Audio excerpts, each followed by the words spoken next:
লেভেলের অফিসারদের কি পরিমাণ ক্ষমতা এবং ক্ষমতাটা কিভাবে আসবে, এই বিষয়গুলো একটু জানাটাই এসেনশিয়াল আর কি আমাদের।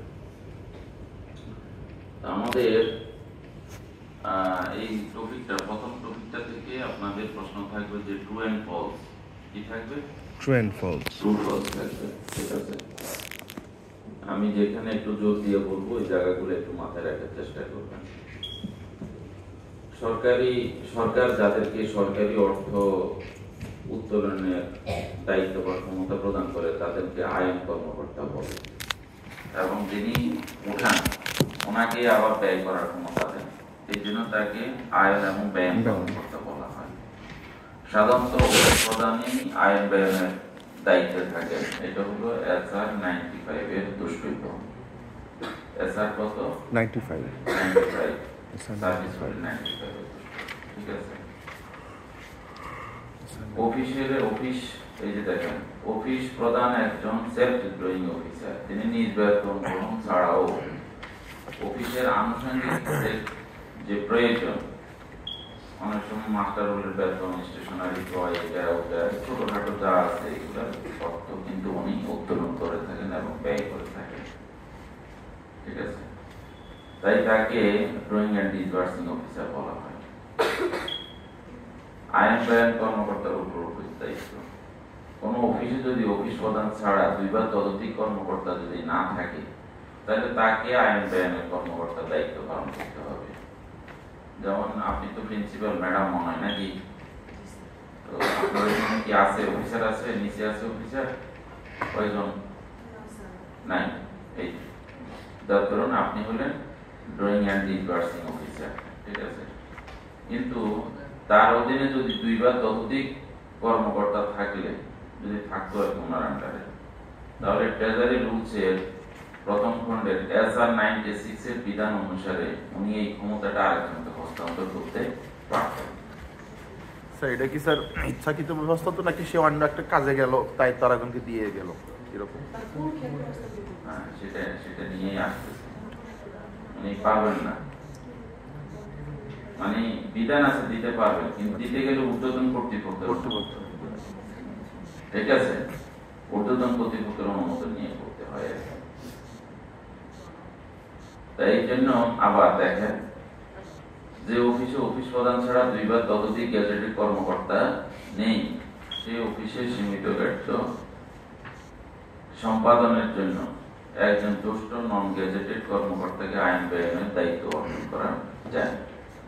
সবাই তো আর গ্যাজেটেড না, তাইলে যে অফিসগুলো আছে নন গ্যাজেটেড অফিসার ওনারা সেখানে করতে পারেন। যেমন আমাদের পার্টের যে ডিজি হলো গ্যাজেটেড কর্মকর্তা, মেডিকেল অফিসার আর হলো অ্যাকাউন্টস অফিসার, এই 3 জন হলো গ্যাজেটেড কর্মকর্তা।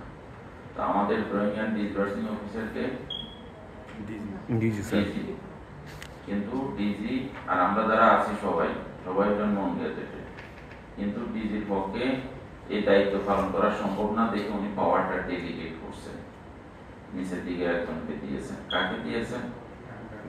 রাজস্ব বাজেটের যত ক্ষমতা, ক্রয় কাজের যত ক্ষমতা, এটা উনি দায়িত্বটা দিয়েছেন ডাইরেক্টর অ্যাডমিনকে। আর প্রশিক্ষণ বাজেটে প্রশিক্ষণ রিলেটেড যত কাজ আছে এগুলো উনি দিয়েছেন পরিচালক প্রশিক্ষণকে, ঠিক আছে। এই বিধান অনুসারে আইন ব্যয়নের শর্তাবলী। আইন ব্যয়নের 2টা শর্ত আছে। প্রথমত হলো মঞ্জুরিকৃত বাজেট বরাদ্দ। প্রতি বছর 1 জুলাই মাসে বাজেট বই বাইর হয়, কেমন? ওই বাজেট বইতে কোন প্রতিষ্ঠানের জন্য কত টাকা বরাদ্দ থাকবে ওই বাজেট বইতে কিন্তু লেখা থাকে। তাহলে আপনার এবং প্রত্যেকটা প্রতিষ্ঠানের জন্য কিন্তু একটা কোড থাকে, কোড, ঠিক আছে। তো আপনাদের জন্য কি এই নিফোটের যে আন্ডারে তো অনেকগুলো প্রতিষ্ঠান, নিফোটের একটা কোড নাকি প্রতিটা প্রতিষ্ঠানের জন্য আলাদা করে কোড আছে? ম্যাডাম বলেন তো দেখি, আপনার প্রতিষ্ঠানের জন্য কোড আছে? কোড আছে, তাই না? বাজেট বইতে কি আপনার বরাদ্দটা ব্রেকআপ আছে? এই কি ঠিক আছে কিনা কথাটা?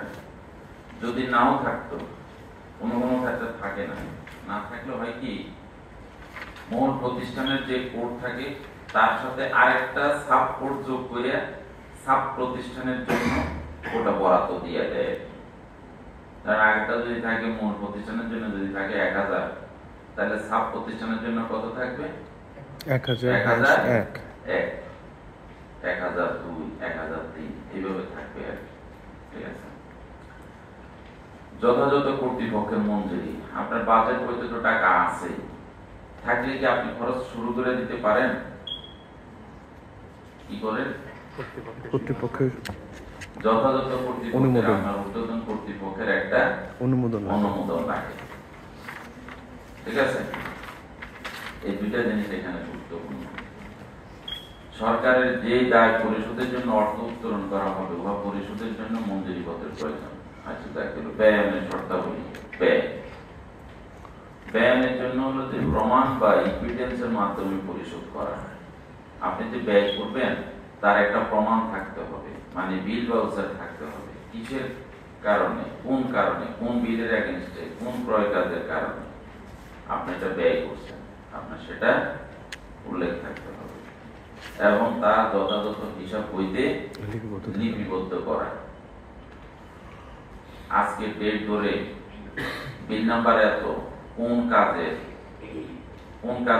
বিল নাম্বার কত টাকা, মোট বাজেট বরাদ্দ ছিল কত টাকা, আজকের এটা খরচ করার পর উদ্ধৃত রইল কত টাকা। এরপর আবার দ্বিতীয় বিল, ওটা লেখার ক্ষেত্রে বিল নাম্বার এত, কোন কাজের এটা বিল, মানে আগে ছিল এত টাকা, এখন খরচ হচ্ছে এত টাকা, উদ্ধৃত রইল কত টাকা। প্রতিটা লাইনে কিন্তু এটা কিন্তু লেখা রয়েছে।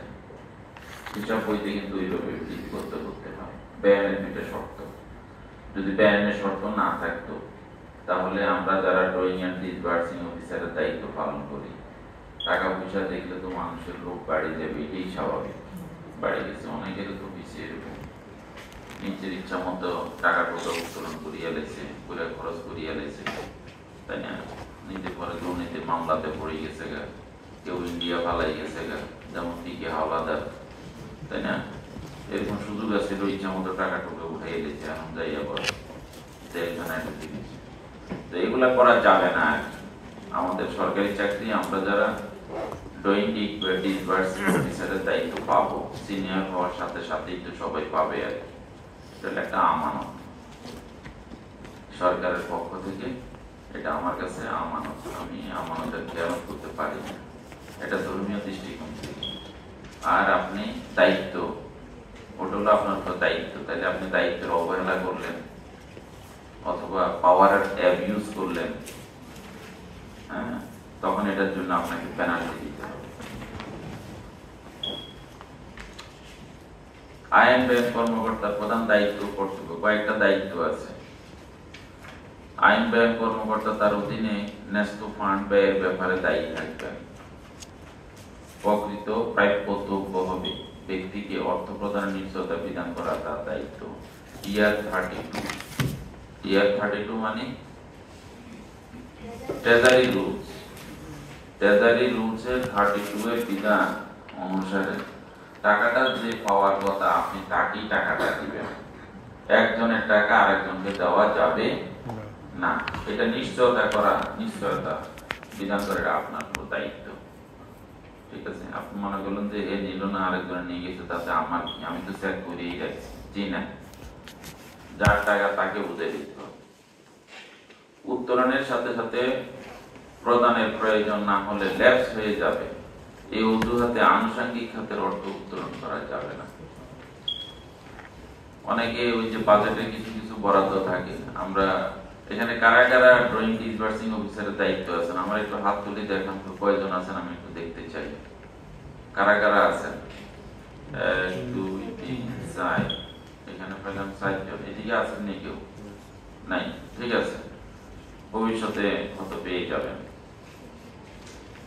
তো দেখা যাচ্ছে যে আমাদের তো বাজেট কম, প্রতিষ্ঠান ছোট, বাজেট কম, সমস্যা নেই, কিন্তু বাজেট কম হোক আর বেশ হোক, ড্রয়িং ডিসবার্সিং অফিসার আপনি, এটা কিন্তু বিশাল পাওয়ার। কোটি কোটি টাকার যিনি ডিল করে উনি এই আইনের অধীনে ডিল করে, কয়েকশো কোটি টাকা ডিল করে ওনারা, তাই না? তো দেখা গেছে ড্রয়িং ডিসবার্সিং অফিসার কিছু কিছু কোর্টের টাকা আছে সারা বছর খরচ করে না, জুন মাস আসলে তখন ওনার মাথা গরম হয়ে যায়, বুঝছেন? দেখা গেছে যে অফিসের কেরানি উনি পিয়ন এই 3 জন রাতে 10টা পর্যন্ত অফিস করে, বিল বাউচার মিলে বাম হাতে ডাইন হাতে দোকানের কাগজপত্র আইনে। তো কেউ যদি প্রশ্ন করে, আমি বললি শেষ করি, জিজ্ঞেস করে যে এই টাকা যদি খরচ করতে না পারি তাহলে তো আমার লেস এফিসিয়েন্সি প্রকাশ পাবে এবং এই টাকা তো আর আসবে না, কথা বুঝতে পারছি। তো এই কারণে আর কি করা হয় আর কি। কিন্তু আপনি চেষ্টা করবেন যে আপনার কাছে যদি টাকা যদি আগে আইসা থাকে, টাকাটা যদি আগে আইসা থাকে তাহলে আপনি আগে এটা খরচ করবেন বা আগে ক্রয় কাজের প্রক্রিয়া করে থাকবেন। টাকা আসছে সাথে সাথে শুধুমাত্র বিলগুলো পেমেন্ট করেন। সারা বছরের কাজ জুন মাসের জন্য জমাই রাখার দরকার নেই। বলেন ম্যাডাম, প্রশ্ন করেন।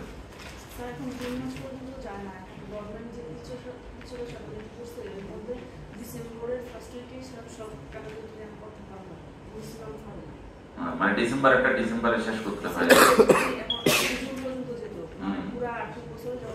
বাজেটে যে এক বছর জন্য বরাদ্দ দেওয়া হতো টাকা জুন পর্যন্তই থাকে, এখন ডিসেম্বরে যখন এই অর্থ বছর ডিসেম্বরে সব কেটে দেওয়া হয়েছে, তুমি খরচ করতে পারো না, কারণ তোমার প্রয়োজনে মানে এটা গভর্নমেন্টের একটা নতুন কিচ্ছুতার সাধন হচ্ছে। এটা কিচ্ছুতার সাধনা কিন্তু একটা ফ্যাক্টর। সারা বছর একসাথে জুন মাসে এসে চাপ পড়ে বেশি, অযাচিত ভাবে বিল লসার হয়। সবাই অযাচিত ভাবে করে না, হয় স্যার কিছুটা। হ্যাঁ, কিন্তু দেখা গেছে যে আপনার তো চাপ পড়ে যায় না, চাপ পড়ে যায় তো কাজের উপরে, তাই না? উত্তরণের সাথে সাথে প্রয়োজন না হলে ল্যাপস হয়ে যাবে, এই অজুহাতে আনুষঙ্গিক খাতের অর্থ উত্তোলন করা যাবে না। তাকে লক্ষ্য রাখতে হবে যে ব্যয়িত অর্থ প্রত্যক্ষ বা পরোক্ষভাবে তার নিজের, কার কথা বলছে, ওই যে ওনার কথা বলছে, তার নিজের অন্য কোনো ব্যক্তি বা গোষ্ঠীর স্বার্থে যাতে ব্যয় না হয় অথবা সম্পূর্ণ প্রাপকের লাভের জন্য পরিশোধিত না হয়। আমরা এটা করি না। ধরেন যে আমি তো আগেই বলছি ওনাদের তো বাজেটে কম, ওনারা আর কি করবে এগুলা। ধরেন যে একটা প্রজেক্টের পিডি কোটি কোটি টাকা কারবার করে, কন্ট্রাক্টরের সাথে সম্পর্ক হয়ে গেছে, দেখা গেছে যে কন্ট্রাক্টরে একটা পার্সেন্টেজ দিয়ে দিচ্ছে, স্যার আপনার জন্য 1% রেখে দিয়েছি। যদি 10 কোটি টাকার কাজ হয় 1% যদি টাকা রাখে তাহলে কত হয়? হ্যাঁ, 10 লাখ। তো আমি কাম কাজ না করি, সিগনেচার করে যদি 10 লাখ টাকা পাইয়ে দেয়, টাকা পয়সা কি কার কাছে দিতে লাগেনি কোনো, তাই না? এরকম অনেকের লোভ সামলাইতে পারে না। লোভ সামলানো খুব কঠিন জিনিস। আমি এরকম প্রজেক্ট চালাইছি, আমার প্রজেক্টে যারা কন্ট্রাক্টর আসলে দেখা গেছে এরকম রমজান আইছে, ঈদ আইছে, এত বড় গিফট বক্স ফাটাই দেয়, আর দেখে তো জিব্বা বাইর হয়ে যায় লোভে। পরে চিন্তা করলাম যে নেবো না, না নেবো। পরে যেহেতু আবার সরকারি আইনও আছে 2-2.5 টাকার মাল তো নেওয়া যায়, করে নিয়ে নিয়েছি। চোখ কান খোলা রাখতে হবে। এটা নেওয়ার অর্থ মানেই নয় যে ওনাকে আমি অবৈধ সুযোগ দিয়েছি। যদি অবৈধ সুযোগ দিয়ে দিই ওনাকে, হ্যাঁ, ওনাকে বড় একটা বিল, কন্ট্রাক্টররা কিন্তু দেখবেন, ধরেন যে একটা কাজ 10 কোটি টাকা, 10 কোটি টাকার একটা কন্ট্রাক্টরই কাজ করবে। আমি লিকুইড মানি চাইলাম যে সেখানে ঠিক আছে তার ব্যাংকে 2 কোটি টাকা আছে কিনা। তো সে কোনোভাবেই বিভিন্ন জায়গা থেকে টাকা হাওলাত বরাদ করে লোন টোন করে আনি তার ব্যাংকে সে 2 লাখ টাকা রাখলো, রেখে সে এখন টেন্ডারে সে বৈধ, তার টেন্ডার আমি বাতিল করার আর কোনো সুযোগ নেই। লিকুইড মানি, লিকুইড অ্যাসেট তার আছে 2 কোটি টাকা, সে কাজটা পেয়ে গেল। আমি যে 10 কোটি টাকার কার্যাদেশ তারে দিয়েছি, বিধি মোতাবেক এই 10 কোটি টাকার কাজ শেষ করলে না পরে সে আমার থেকে 10 কোটি টাকা বুঝে নেওয়ার কথা। কি কথা ঠিক আছে কিনা? কিন্তু বাংলাদেশে এটা প্র্যাকটিস নাই। এটা ডেটোরেশন হয়ে গেছে গা, এটা একবারে সরকারি লেভেলে ডেটোরেশন হয়ে গেছে গা। কন্ট্রাক্টরদের কথা আর কি বলবো। তখন বলা হচ্ছে যে কন্ট্রাক্টর যে কাজ করবে মাঝখানে বাড়তি বিল তাকে দেওয়া যাবে, সে যদি পার্সিয়াল যে কাজ করবে ওই কাজের বিল সে সাবমিট করবে, সাবমিট করলে আমি তাকে বিল দিয়ে দিতে পারবো। তখন সে 10 কোটি টাকার মধ্যে ধরেন যে সে 2 কোটি টাকার কাজ করলো, কাজ করে আমাকে বলে দিল যে আমি অমুক কাজ করছি, এগুলা প্রায় 2 কোটি টাকা বা 3 কোটি টাকার কাজ করছি, আমাকে 3 কোটি টাকা দেওয়া হোক। কিন্তু পরে আমি আমার লোক দ্বারা বা আমি নিজে ওটাকে অ্যাসেসমেন্ট করতে হবে, আসলে কি উনি 2 কোটি টাকার কাজ করছে না 3 কোটি টাকার কাজ করছে। যদি দেখি যে উনি রিয়েলি 3 কোটি টাকার কাজ করে থাকে, তাহলে আমি পুরো 3 কোটি টাকা ওনাকে দিতে পারবো না, যত কাজ করছে তার 80% টাকা আমি ওনাকে দিতে পারবো, আর 20% টাকা আমার হাতে আমি রাখবো, ধরা রাখবো। আর নতুন এরকম ভিডিও যারা হয় ওরা বুঝে উঠে না, প্লাস হলো লোভে পড়ে গেলে কন্ট্রাক্টর 2 লাখ টাকার কাজ করি, 2 কোটি টাকার কাজ করি, কবে যে আমি 3 কোটি টাকার কাজ করছি, তখন আপনি দিয়ে লাগেন তার 3 কোটি টাকার বিল। কথা বলেন, কিন্তু সে তো 3 কোটি টাকার কাজে করে নাই, কাজ করছে সে 2 কোটি, আপনাকে বিল সাবমিট করে দিয়েছে 3 কোটি, আপনি 3 কোটি টাকা দিয়ে লাগলেন, 1 কোটি টাকা সে বাড়তি লয়ে গেল না। সে তো 10 কোটি টাকার কাজ করলে হয়তো তার 1 কোটি টাকা লাভ হইত, তাই না? আর এখন সে 2 কোটি টাকার কাজ করে সে 1 কোটি টাকা প্রফিট করিয়ে লেছে, নিয়ে নিচ্ছে আপনার থেকে। আপনি তাকে আর কিছুতেই আটকে রাখতে পারবেন না, এরপরে সে আর কাজ করবে না। তার দ্রব্যমূল্যের দাম বাড়িয়ে গেছে, তার ব্যাংক ট্রাফট হয়ে গেছে গা, তারপরে যে তার বউ অসুস্থ হয়ে গেছে গা, তার এইটা হয়েছে, তার ওটা হয়েছে, নানাবিধ অজুহাত দিয়ে সে আর কাজ করতে চাইবে না, তখন আপনারা বিপদে পড়ে যাবেন। কথা বুঝতে পারলাম? এই জন্য বলছে প্রাপকের সম্পূর্ণ লাভের জন্য যাতে পরিশোধিত না হয়, তার নিজের ড্রয়িং ডিসবার্সিং অফিসার নিজের বা কোনো ব্যক্তি বা কোনো গোষ্ঠী বা প্রাপকের সম্পূর্ণ লাভের জন্য যাতে ব্যয় না হয়, এটা মনে রাখতে হবে। কিন্তু কিছুতে এটা করা যাবে না, করলে কিন্তু ধরা এবং অডিট আপত্তি হবে। যখন অডিট আপত্তি হবে বা অন্যান্য ঝামেলার মধ্যে আপনি পড়বেন, দুর্নীতি দমন কমিশনের মামলাতে আপনি পড়ে যাবেন, আপনাকে কেউ অন করবে না, না আপনার সিনিয়ররা অন করবে, না আপনার জুনিয়ররা অন করবে, কেউ আপনাকে অন করবে না, ফিরিয়েও তাকাইতো না আপনার দিকে। আপনি যদি ভুলও করে থাকেন, বলবো যে ইন্টেনশনালি করছে, এমনি কি কন্ট্রাক্টরে টাকা দিয়ে দিচ্ছে, নিঃসন্দেহে পাইছে 1% অথচ আপনি হয়তো ভুলও দিতে পারেন, ঠিক আছে? তো তাই এটা একটু মাথায় রাখতে হবে আমাদের। সরকারি অর্থ সম্পদ যাতে অপচয়, ক্ষতি, বিনষ্ট, চুরি না হয় সেদিকে বিশেষ খেয়াল রাখতে হবে। সরকারি সম্পদ আমাদের কাছে হলো আমানত, আপনার চাকরির অংশ, এটা মনে রাখতে হবে। এগুলা যাতে ক্ষয়ক্ষতি না হয় সেটা খেয়াল রাখতে হবে।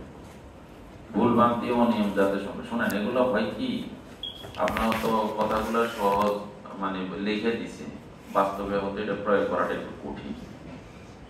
অপচয় যথেষ্ট হচ্ছে, আমাদের ক্ষতি হচ্ছে, বিনষ্ট হচ্ছে, আমার চোখের সামনে দিয়ে আমার জিনিস নষ্ট হয়ে যায়, আমরা আরেক দিকে হাঁটে চলে যাই, এই সরকারি হয়ে যায়, চুরি হয়ে গেছে গা, আমরা চোর চলে গেলে গা, তারপরে আমরা সেখানে অ্যাকশনে যাই। এই যে আমরা এগুলা করি, এগুলোর জন্য কিন্তু আপনার এই চাকরি জীবনে আপনি পানিশমেন্ট পাইতে পারেন, আর পরবর্তী জীবনে আপনি পাবেন। আমাদের সাথে আমাদের এক অফিসার ছিল, আমাদের বস আর কি, বাটা সাইড পাশে বাউন্ডারি আছে না, বাউন্ডারি ওয়াল যেটা দেখতেছেন, এটা কিন্তু এই বছর 4 আগে করা হয়েছে, 4-5 বছর আগে। তো আমাদের ডিজি একটা কমিটি গঠন করছে, আমাদের কয়েকজন তারা, এটা হলো মান যাচাই কমিটি, যে কাজটা ঠিক মতো সঠিক মতো হইল কিনা আমরা দেখে প্রত্যয়ন করলে তারপরে যে কন্ট্রাক্টরের বিল পরিশোধ করতে। তা আমারও সব সেখানে রাখছি ওই কমিটিতে আর কি।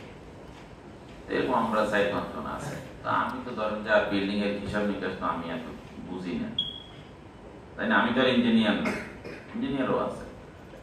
আমার যে বস, সে কার্যা দেশ নিয়ে জায়গা মধ্যে চলে গেছে, কার্যাদেশের মধ্যে লেখা আছে কত ইঞ্চি ওয়ালটা উঠবে, থিকনেস কত হবে, ইটের উপরে কত ইঞ্চি সিমেন্টের প্রলেপ দিবে, এগুলা সব কিন্তু ইঞ্জিনিয়াররা স্ট্যান্ডার্ড করে কিন্তু সে আপনার ডকুমেন্টটা তৈরি করছে।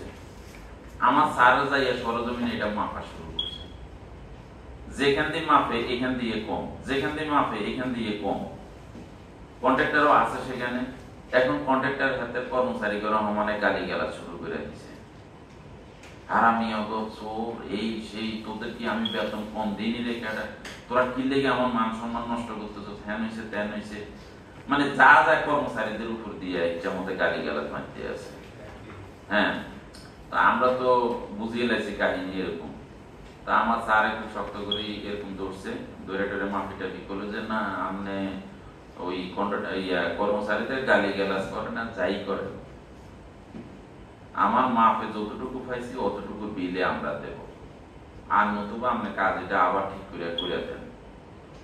এইভাবে যখন 2-3 জনে মাপছে 2 জায়গা থেকে আর কি, পরের জায়গাগুলো যখন 3বার মাপতে গেছি আমরা, পরে দেখে এগুলো সব সব সঠিক হয়ে গেছে,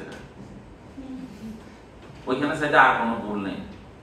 দেখছে যে এরকম এই সারা তো আসবে এরকম, তো এরকম সারা যেটা করছে এটা কিন্তু ওই কন্ট্রাক্টর বলেন, আমাদের ইঞ্জিনিয়ার বলেন, বা আমি বলি, আমাদের কাছে সবাই কাছে বিরক্ত লাগে। তো সারা কি শুরু করছে, কত সুন্দর ওয়াল উঠে গেছে, বাউন্ডারি ওয়াল, এটা দেখে সই করে দিলেই তো হয়, কিন্তু সারা সেটা করেন না। এটাই মূল দায়িত্বটা। সঠিক কাজটা এইভাবে একজন দায়িত্ব নিলেই চলে, একজন দায়িত্ব নিলে বাকি সবাই কিন্তু সচেতন হয়ে যায়। এবং আমরা দাঁড়িয়ে থাকার সুযোগ আছে না, আমার পিতা ধরো, পিতা ধরো, মাপো, তুমি ধরো পিতা, ইঞ্জিনিয়ার ধরার দরকার নেই, আমি ওনার জুনিয়র, আমি ধরতে বাধ্য না। কথা বুঝতে পারলাম? বস ঠিক হয়েছে, সব ঠিক হয়ে গেছে। এই কথাগুলো এইখানে আছে আর কি। ভুলভ্রান্তি অনিয়ম যাতে সংগঠিত না হয় তার জন্য অফিসের নথিপত্র হিসাব নিকাশ সময় সময় পরীক্ষা করতে হবে। সব কেরানির উপর, অ্যাকাউন্টস অফিসারের উপরে ছাড়ি দিয়ে ফালাই রেখলেন, আপনি মাঝে মধ্যে চেক করবেন না, এটা হয় না। মাঝে মধ্যে চেক করতে হবে আপনাকে, ভুলভ্রান্তি অনিয়ম সংগঠিত হয় কিনা, অর্থ সম্পদের সম্পূর্ণ ও সঠিক হিসাব সংরক্ষণ হচ্ছে কিনা তা নিশ্চিত হওয়া প্রয়োজন। আইন ব্যয় কর্মকর্তার উপর অর্পিত দায়িত্ব যথাযথ কর্তৃপক্ষের অনুমোদন ব্যতীত পুনঃঅর্পণ করা, পুনঃঅর্পণ না করা। আমি যেটা বলছিলাম, ওই যে বললাম যে ম্যাডাম কি যে দায়িত্ব পাইছে, ম্যাডাম নিচে ধরেন আরেকজন অফিসার আছে, তাহলে ম্যাডাম কি ইচ্ছা করে দায়িত্বটা নিচে দিয়ে দিতে পারবে না। ম্যাডামকে যিনি ক্ষমতাটা দিছে, উনি যদি ক্ষমতাটা নিচের দিকে দিতে চায়, তার ঊর্ধ্বতন কর্তৃপক্ষের অনুমোদন লাগবে। যদি ওরকম হইতো যে ক্ষমতাটা নিচের দিকে সমানে দিয়ে দেওয়া যায়, তাহলে তো দেখতেন যে ওনার থেকে ওনার অফিসার, আরেকজন অফিসার থেকে কেরানি, কেরানি থেকে পরে পিয়নের কাছে ক্ষমতা চলে যেত। আমরা সবাই তখন দায়িত্ব স্কেপ করতাম, এটা বেজার টাকা পয়সা হিসেব নিকাশ রাখা টাকা আমার জন্য বেজার, আমি রাখবো না, নিচের দিকে আরেকজনকে দিয়ে দিই। কিন্তু এটা করা যাবে না, এটা ঊর্ধ্বতন কর্তৃপক্ষের বিনা অনুমতিতে আপনি এই অর্পণ করতে পারেন না। আচ্ছা, এখন হলো আমাদের দেখা যাচ্ছে তো এখানে না, এখানে হলো যে আমাদের 2 ধরনের বাজেট আছে, একটা হলো উন্নয়ন বাজেট, আর একটা হলো অনুন্নয়ন বাজেট বা রাজস্ব বাজেট। ঠিক আছে, তো উন্নয়ন বাজেট হলো কি উন্নয়ন প্রকল্পের জন্য, উন্নয়ন বাজেটটা হলো উন্নয়ন প্রকল্পের জন্য। উন্নয়ন প্রকল্প কি, এগুলো তো কথাবার্তা হয়েছে আমাদের আগে, তাই না?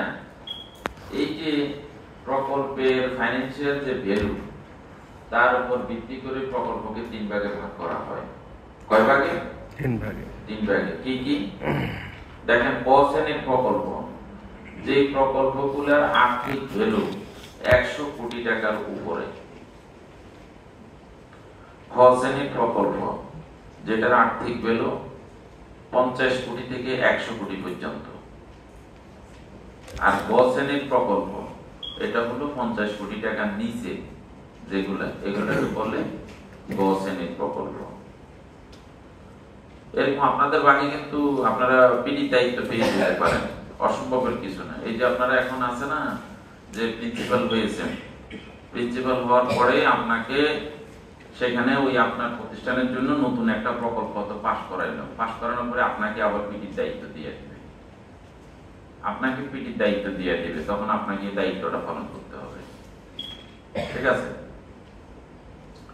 সেই ক্ষেত্রে কি ধরনের দায়িত্ব দেখেন এখন, তাহলে প্রকল্প যেহেতু 3 ধরনের আছে আর্থিক ভ্যালুর উপর ভিত্তি করে, তাহলে 3 ধরনের পিটিতে 3 ধরনের পাওয়ার থাকা কথা। এখন আমরা দেখব যতগুলা ক্রয় কাজ আছে একেবারে অফিস পরিচালনা করার জন্য, যত ক্রয় কাজ আছে প্রত্যেকটার জন্য আলাদা আলাদা অফিস আদেশ আছে। এটা উন্নয়ন প্রকল্প, আর্থিক উন্নয়ন প্রকল্প বাস্তবায়ন সংক্রান্ত আর্থিক ক্ষমতা, এটা উন্নয়ন অনুন্নয়ন দুইটার জন্য একটা বই আছে, 40 পৃষ্ঠার বই। কত পৃষ্ঠা? 40 পৃষ্ঠা। কোথায়? কোন মন্ত্রণালয়ের? অর্থ মন্ত্রণালয়ের। অর্থ মন্ত্রণালয়ের এই বই আছে। আপনাদের যে হ্যান্ড আউট আছে, হ্যান্ড আউটের ভিতরে কিন্তু আমি বইয়ের কয়েকটা পৃষ্ঠা কিন্তু একটু দিয়ে দিচ্ছি। প্রতিদিন এত বড় বই 40 পৃষ্ঠা পুরোটা দিয়ে গেলে তো লাভ হতো না। এখন এটা বইটা পুরোটাই আমরা ডাউনলোড করে রাখতে হইব। কখন রাখবেন? বিশেষ করে ওনারা যে 4 জন ড্রয়িং ডিসবার্সিং অফিসার আছে, ওনাদের এখন লাগবে। উনি যখন প্র্যাকটিস করবে তখন ওনাদের প্রয়োজন। আপনাদের এরকম যখন আপনারা সিনিয়র হবেন বা এখনই আপনি একজন সিনিয়রকে পরামর্শ দেওয়ার জন্য আপনার এটা লাগবে। এইখানে দেখেন উন্নয়ন প্রকল্পের গাড়ি বা যানবাহন মেরামত। উন্নয়ন প্রকল্পে প্রতিটা প্রকল্পের জন্য যানবাহন থাকে কম বেশি।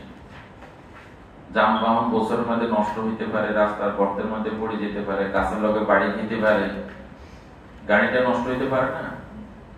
তো গাড়িটা মেরামত করার জন্য টাকা লাগবে। সেই টাকা কত টাকা আপনি খরচ করতে পারবেন দেখেন এবার এখানে। যদি আপনার 1 লক্ষ টাকা দরকার হয়, 1 লক্ষ টাকা, তাহলে আপনি মন্ত্রণালয় থেকে মানে সচিব থেকে অনুমোদন নিতে হবে। যদি আপনার 75,000 টাকার প্রয়োজন হয় তাহলে আপনার ডিজি থেকে অনুমোদন নেবেন। ডিজি নিফুড এটা অনুমোদন দিবে।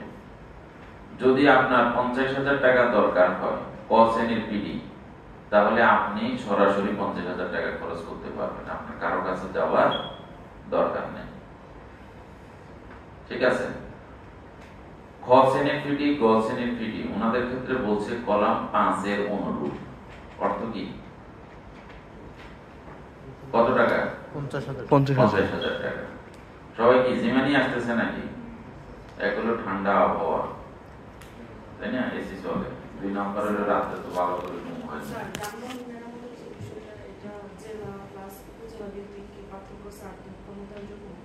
আমি জায়গা মতে আসিনি এখন, আপনার প্রশ্নটা রেখে দেন, ওটা জায়গা মতে চলে আসলে আপনি ক্লিয়ার হয়ে যাবেন। আমি এখন কথা বলতেছি উন্নয়ন প্রকল্প নিয়ে। কি নিয়ে কথা বলতেছি? উন্নয়ন। আপনি তো উন্নয়ন প্রকল্প নিয়ে ভাবছেন না, আপনি ভাবতেছেন আপনার রেগুলার বাজেট নিয়ে। কি কথা ঠিক আছে? ওটা দেখবেন একটু পরেই পাবেন। এই সবাই একটা জোরে হাতরে এইভাবে করেন। 1 2 3 বলার সাথে সাথে একটা তালি দিবেন জোরে। 1 2 3।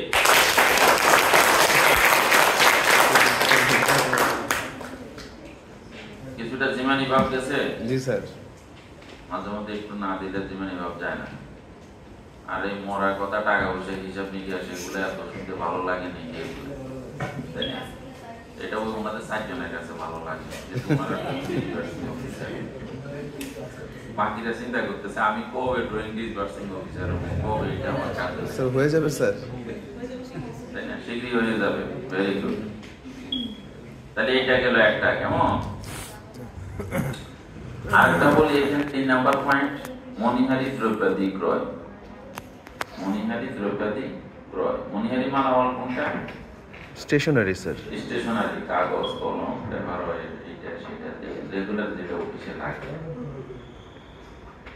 সচিবের পাওয়ার বলছে কি প্রযোজ্য নয়, মানে আপনার প্রকল্পের মালামাল সচিব কিনে দিবে না। ডিজি পাওয়ার প্রযোজ্য নয়। এটা পাওয়ার সরাসরি পিডি। পিডি বছরে একসাথে 5 লক্ষ টাকার মালামাল ক্রয় করতে পারে। কয় লক্ষ টাকা? 5 লক্ষ। 5 লক্ষ টাকার স্টেশনারি মালামাল কিনতে পারবেন আপনি। আপনাকে সেই পাওয়ার দিয়ে দিয়েছে। খ এবং গ শ্রেণীর ফি ওনারাও সেম ভাবে 5 লক্ষ টাকার মালামাল কিনতে পারবেন। ঠিক আছে, শুধু 5 লক্ষ টাকা না, 5 লক্ষ টাকা তো এককালীন। 5 লক্ষ টাকার মাল কিনলে এই মাল একটি সারা বছর দেয় নষ্ট হয়ে যাবে না, আপনি আরো কিনতে পারবেন। এবং বলুন তো এই 5 লক্ষ টাকার মাল আমার কিনলে ক্রয়ের যে পদ্ধতি আছে, কোন পদ্ধতির মধ্যে কিনবে? Request for quotation. হ্যাঁ, টেন্ডার করবেন? কোন টেন্ডার? ওটিএম। 25 দিনে কি বলছেন একজনে, কি বলছেন? Request for quotation method. কে বলছেন এই কথাটা? Very good. এই তোমরা হাততালি দেন ওনার জন্য। বুঝি বলছেন না না বুঝি বলছেন? বুঝি বলছেন। আর বলেন।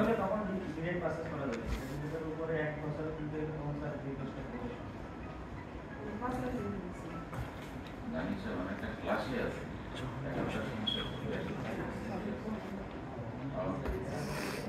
হ্যাঁ, আচ্ছা বলো তো, আমরা ওনার থেকে শুনি।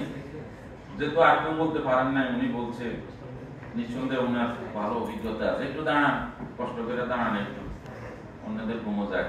বলেন আবার, কত টাকা হলে রিকোয়েস্ট ফর কোটেশন মেথড? 25,000। 25,000 পর্যন্ত মানে এক বছরে কেনা হয়, তখন হচ্ছে ডিরেক্ট পার্সেল, এর বেশি হলে রিকোয়েস্ট ফর কোটেশন। আর কত টাকা হলে ওটিএম? স্যার 5 লক্ষের বেশি হলে। তাই রাজস্ব বাজেট না উন্নয়ন বাজেট? উন্নয়ন বাজেট, রাজস্ব বাজেটে 3 লক্ষ পর্যন্ত। ভেরি গুড, একবারে অ্যাবসলিউট। উনি পুরোটাই বলছেন, পুরোটাই জানেন। সবাই হাত পা দিয়ে বসে আর কোনো একটা হাত দিবেন না। সুন্দর হয়েছে, ভেরি গুড। এইভাবে ক্লিয়ার ধারণা থাকলে আপনার দ্বারা অফিস সার্ভিস পাবে, চোখ বন্ধ করে সার্ভিস পাবে, ওগুলো জানতে হবে। ঠিক আছে, ভেরি গুড। আমরা একটু সামনে আগাই যাই।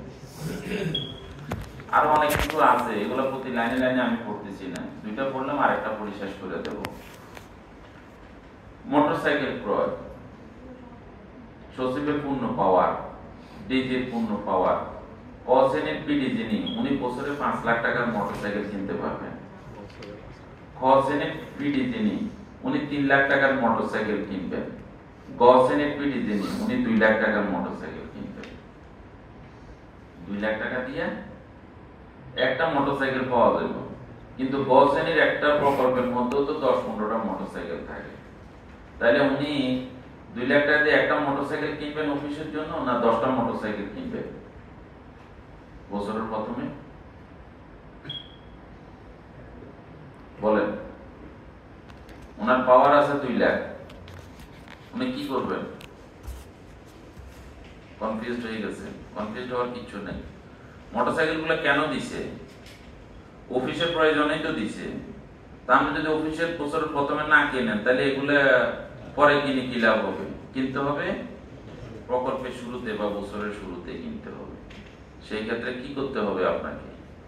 আপনাকে আপনার ডিজির অনুমোদন নিতে হবে। এই ডিজির যে পাওয়ার আছে, এই পাওয়ারে তো 10টা মোটরসাইকেল কিনা যাবে না। আপনি আপনার ডিজির অনুমোদন নিয়ে 10টা মোটরসাইকেল একসাথে কিনে ফেলবেন। এটাই হলো মূল মেসেজ। ঠিক আছে? আচ্ছা, আমি এইখানে আর আলোচনা করতেছি না। এখন এই যে উন্নয়ন প্রকল্পে পিডিদের কতটুকু পাওয়ার আছে, বিভিন্ন ক্রয় কাজে কত টাকা পর্যন্ত খরচ করা যাবে না যাবে, এগুলা জানার দরকার আছে কিনা বলেন? আছে স্যার। দরকার আছে না এগুলা? Very good. কিন্তু এগুলা পরীক্ষার জন্য কোনো দরকার নাই। এখান থেকে পরীক্ষাতে কোনো প্রশ্ন হবে না। এগুলা পরীক্ষা দিলে মাথা। স্যার প্রজেক্টগুলো শেষ হলে নরমালি গাড়িগুলোকে আবার কি করতে হয় স্যার? প্রজেক্ট শেষ হলে তো গাড়ি তো পরে পুলে চলে যায়, সরকারি পুলে চলে যায়। আর যদি ওই অ্যাক্টিভ প্ল্যানের মধ্যে লেখা থাকে যে প্রজেক্ট শেষ হয়ে গেলে এগুলা আমাদের প্রতিষ্ঠানের তারা এগুলা রাখবে, তখন রাখতে পারে আর সিস্টেম করে আর। ঠিক আছে? আচ্ছা, আর্থিক ক্ষমতা অর্পণ সংক্রান্ত আমাদের আর একটা ফাইল আছে, ওটা একটু দেখাই, যেটা বলছিলাম।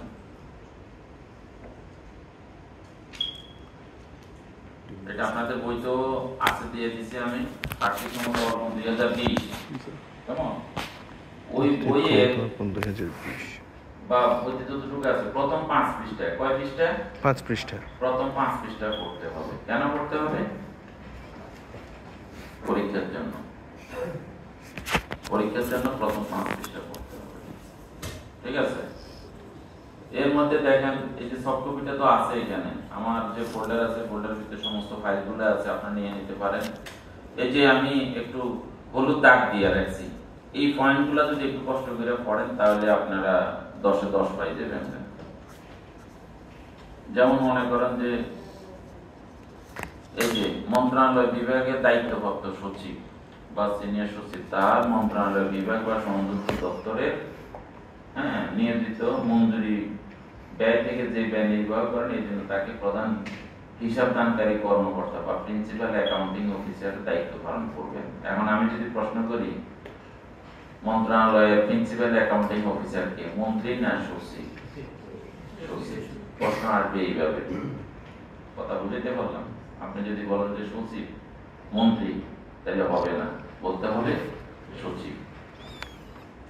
তিনি মানে সচিব আর কি, তার মন্ত্রণালয় বা সংযুক্ত দপ্তর কিংবা অধস্তন প্রতিষ্ঠানকে যে উদ্দেশ্যে অর্থ ব্যয় করা হয় সেই উদ্দেশ্যে টাকা যেন যে উদ্দেশ্য মানে প্রদান করা হয় সেই উদ্দেশ্যে যাতে এটা ব্যয়িত হয় সেদিকে আমাদের খেয়াল রাখতে হবে। সরকারি অর্থ ব্যয়ের ক্ষেত্রে এইরূপ সতর্কতা অবলম্বন করিতে হইবে।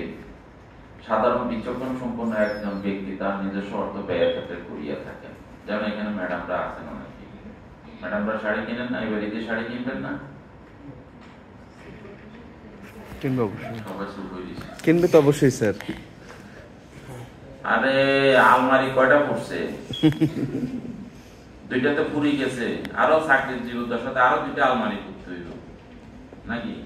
এই যে শাড়ি যে কিনেন আপনারা, যাই এক দোকানে ঢুকি কিনে ফেলেন, জি না? না হলে তো 3টা দোকান দেখেন, দোকানদারের মাথাটা নষ্ট করিয়ে এলেন, এরপরে যাই কিনেন। তো নিজের টাকা খরচ করার ক্ষেত্রে যদি এরকম করেন, এই সরকারি টাকাটা খরচ করার ক্ষেত্রে ওইরকম করতে হবে। এটাই হলো বিষয়টা।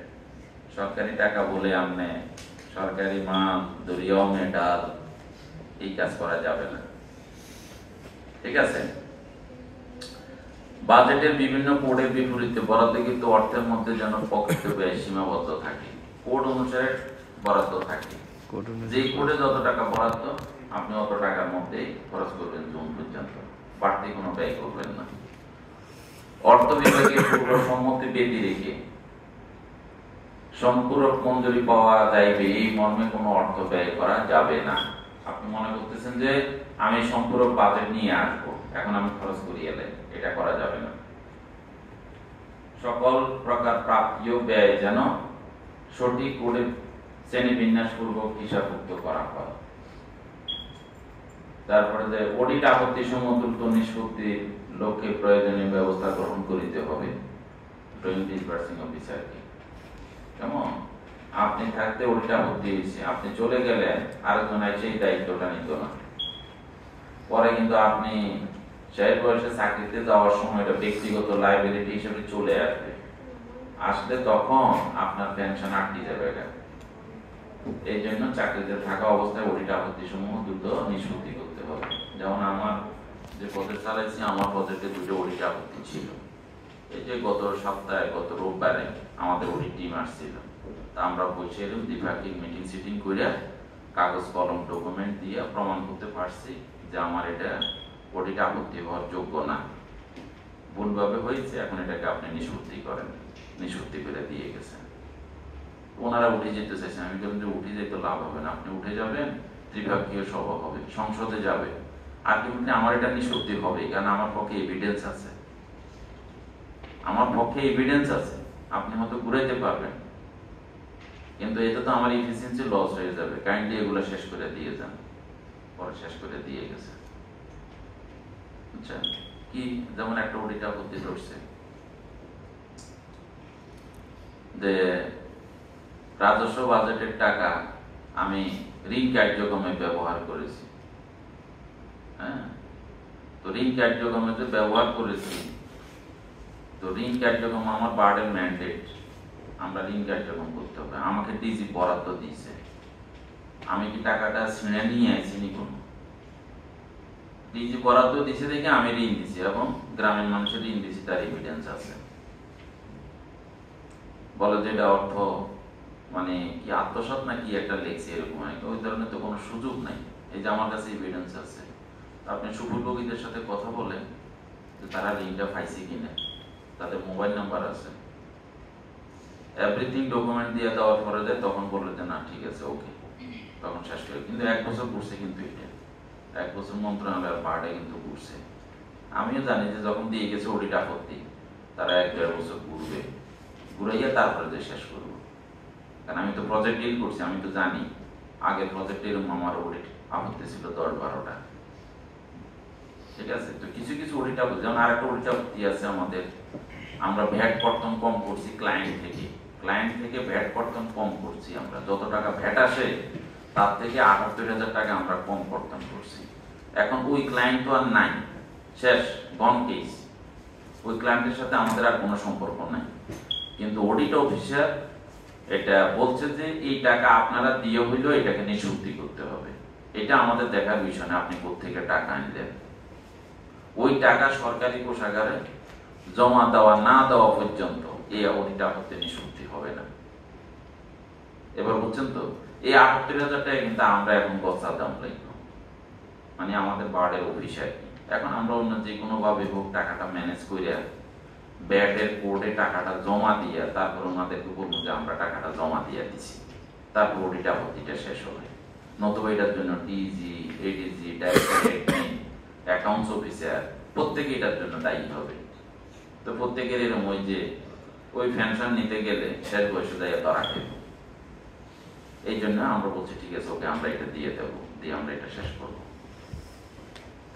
তার মানে অডিট আপত্তি নিষ্পত্তির জন্য ড্রয়িং ডিসবার্সিং অফিসার দায়ী। ঠিক আছে, আচ্ছা।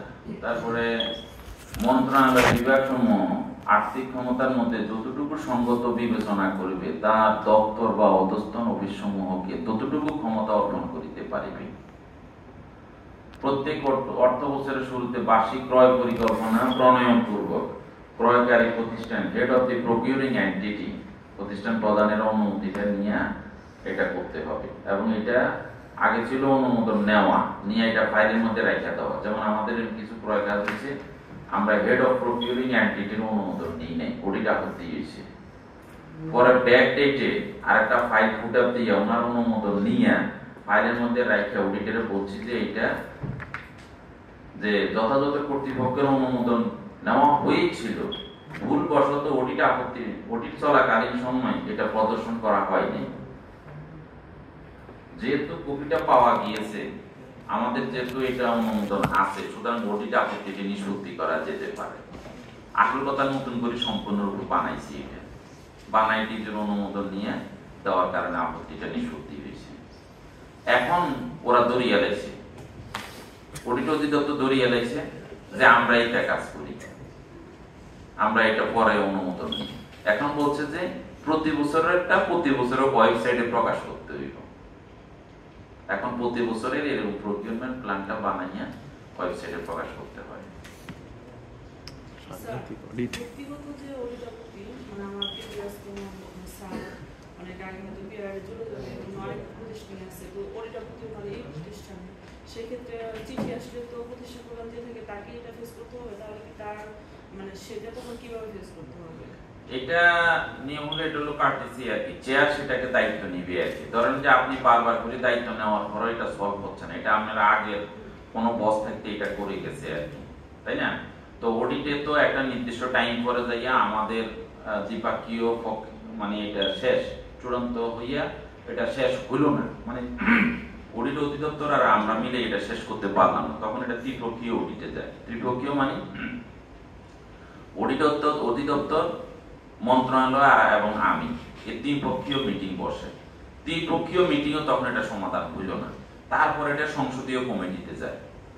সংসদীয় কমিটিতেও যখন এটা সমাধান হবে না, তখন এটা বলে যে এটা দায়, এটা নির্ধারণ করা হোক কার কারণে এটা হয়েছে। তখন দেখবেন যে আপনার বসের নাম চলে আসবে এখানে, যে উনি এটার জন্য দায়ী। তখন উনি কি করবেন?